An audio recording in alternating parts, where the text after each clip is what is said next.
with their explosive report from Circa News. Sarah Carter, John Solomon. Thank you, John, especially for making a rare appearance. Sarah's been doing all the heavy lifting on the show. She has indeed. This is very important. Now, how is it that Evelyn Farkas, Sarah, who left the administration, is talking specifically about surveillance? It seems like she's admitting the surveillance that you've been reporting on and John's been reporting on, that took place of Trump transition team members. She's admitting that they unmasked them because they're Trump transition team members. And it seems like she's talking about, well, we got to get it to our friends that they're A, politicizing intelligence, and B, talking about leaking intelligence. What are your thoughts? My thoughts are, you know, with the story that John and I broke today with regards to how the Obama administration loosened a lot of the regulations that protected the privacy of Americans. I mean, this is going back all the way to 2011. Remember, everyone thought for a long time, and once it was revealed that in January, when Obama expanded Executive Order 12333 to all the agencies, everybody was just focused on that. But nobody was focusing on what happened before that. And I think with what John and I were able to show is that, look, it didn't happen just in January. That expanded it even further into all 16 agencies. But in 2011, there was already the unraveling of what we consider our privacy rights. And then again in 2015, it happened again. So they were already set up to look at these unredacted, unmasked transcripts between Americans and foreign officials, or foreigner to foreigner, you know, that we're talking about Americans. All right, and I think that's a huge revelation. Because I think this is important. John, I'll throw this to you, because Evelyn also served as an advisor to Hillary Clinton in the 2016 presidential campaign. According to one report, was up for a position if she had won. So she's out in 2015. We're talking about 2016 here.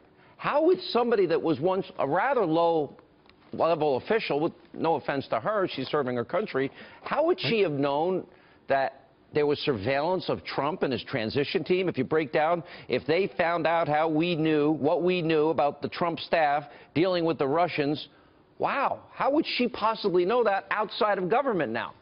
Yeah, that's a really great question. And her appearance raises more questions than we have answers to right now. But it's possible the surveillance started earlier when she was a Russia expert inside the Pentagon in 2015. That's something we have to look at. It's possible someone... John, yep.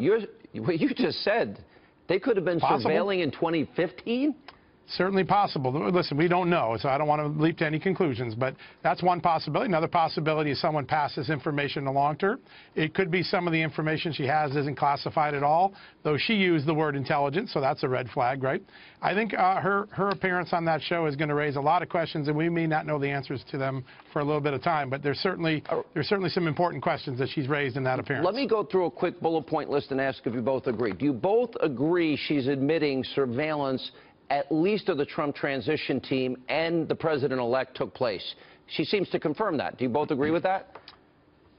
I'd say, listen, there are many different ways you can find out what's going on overseas. Surveillance is one of them. Wiretaps is one of them. Intercepts is one of them. Sometimes human intelligence is another one. A foreign government comes in and said, hey, we found this out about an American. If they found out how we knew what we knew, that would compromise sources and methods.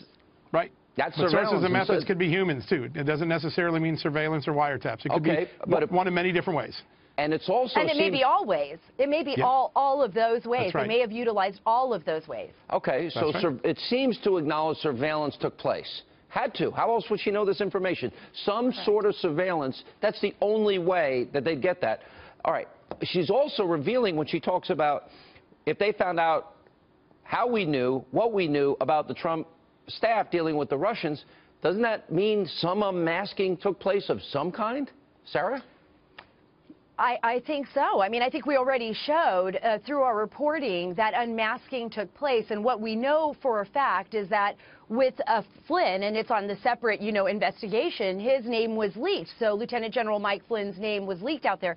So we know for a fact unmasking took place. But what unmasking was it? Who was unmasked? And who authorized the unmasking? She's saying the Trump staff, what we knew about the Trump staff. Yes, but who in the Trump staff? How would they possibly know unless somebody's leaking? Now, then she talks about, I knew it was important. I was urging my colleagues on the Hill to keep this information, gather this information. Who are these colleagues? Do they have security clearances? Should they have access to this information? that would be, if you leak any intelligence, even if it's to a member of Congress, wouldn't that still serve as a felony under the Espionage Act, John? If it was transmitted through channels that were not authorized, absolutely there could be criminal conduct. If it wasn't classified, there may not be. There's just so many questions we don't know, but I will say that her appearance raised more questions, and I talked to some people on Capitol Hill late today that were telling us they have the same questions. They're going to start asking their colleagues, the Democrats on the Hill, were you taking information from this woman and her friends? Is this possible? Now, we all can go back to Watergate. And by the way, number one, it proves Trump was right. There was surveillance. We now have confirmed through you guys, James Roseneer of Fox News, and I think this also backs us up. Trump was surveilled. He was right in his tweet that he sent out that day. If we go back to Watergate and we look at Watergate, wasn't that about a break-in, about a political opponent? Didn't that become a big scandal and a president resigned? My question to both of you, do you think based on where this story is now, this has the potential of being even bigger? If we're talking about surveillance, unmasking, leaking intelligence, even bigger than Watergate? Is that a possibility where this ends up? Sarah. Yes, I do. I think so. I think it's something that needs to be investigated, and I think we need to look at what civil liberties here have been violated and how far this expansion, these regulations have been loosened to allow people. I mean, even in our story today, we talked about top Obama aides viewing unmasked intercepts on a routine basis. What were they viewing? Why were they viewing it? Why did they need to view these? Some may be legitimate, but if we find out that they were just viewing conversations between, even then, you know, President Trump and other foreign officials and members of his team. That's illegal if you don't have a warrant for President Trump, even if it was picked up incidentally. John, how big does this story potentially get? You know, a couple weeks ago when Democrats were throwing Watergate around, I said the same thing on your show, which is, listen, Watergate had a lot of crimes in it. We're a long way from proving crimes yet, but I do think that there's wait a minute. really... Don't you think a crime committed with releasing the intelligence information on General Clinton isn't that a felony? We have a leak investigation, but Watergate was much larger than leaks, as you know. In fact, the one leak that made Watergate, a lot of people herald as a great moment. We're just a long way from there yet. But we need, listen, there are important issues that need to be answered here. And the story that we broke today, if you're a Republican, a Democrat, an independent, you should be really concerned how easy it is today that large numbers of members of the government, for a very low threshold, can ask the NSA, hey, if you intercepted John Solomon or Sean Hannity, could you unmask his name because we're trying to understand this intelligence. It used to be that was a very rare moment. When you look at the rules that Obama changed in 2011 and through 2017, it is very easy now for the intelligence community to get American's name and see what they were intercepted. We got to take a break.